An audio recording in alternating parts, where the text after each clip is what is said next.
Crispy and crunchy fish fry আর সাথে chicken nuggets. প্রায় অনেক দিন পরেই হাজব্যান্ড আর আমার কমন ফ্রেন্ডরা বাড়িতে এসেছিল। অনেক আড্ডা, অনেক গল্প হয়েছে, আর গল্প আর আড্ডা তো খালি মুখে হয় না, তার জন্য একটু ওদের জন্য স্ন্যাক্স রেডি করছিলাম। হঠাৎ করেই সব প্ল্যান হয়েছিল, তাই বাড়িতে কোনো প্রিপারেশন ছিল না। তা কী করব ভেবে আমি বিগ বাস্কেট থেকে এই প্রথমবারই ফিশ ফ্রাইটা অর্ডার করেছিলাম, আর সাথে অর্ডার করেছিলাম চিকেন নাগেটসটা। হাতে যখন বিশেষ সময় থাকে না আর গেস্টরা বাড়িতে চলে আসে, তখনের জন্য কিন্তু এই অপশানগুলো বেস্ট।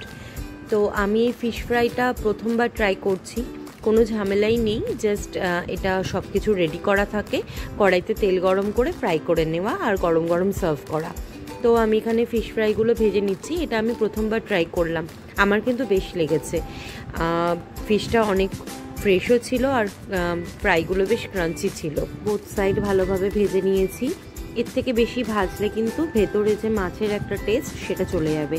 তো আমি এগুলো তুলে নিচ্ছি, তুলে নিয়ে এই সেম তেলের মধ্যেই আমি চিকেন নাগেটসগুলো ছেড়ে দেবো। নাগেটসগুলো আমি এর আগে অনেকবারই ট্রাই করেছি, আমার বেশ ভালোই লাগে, বাট ফিশ ফ্রাইটা আমার বেশি ভালো লাগলো। তো এটা সার্ভ করে দেব আমি টমেটো কেচাপ আর সাথে মেয়োনিজ দিয়ে। তোমরাও কিন্তু এরকম হাতে যখন বিশেষ সময় থাকবে না, কোনো প্ল্যান থাকবে না, ট্রাই করে দেখতে পারো। Thank you.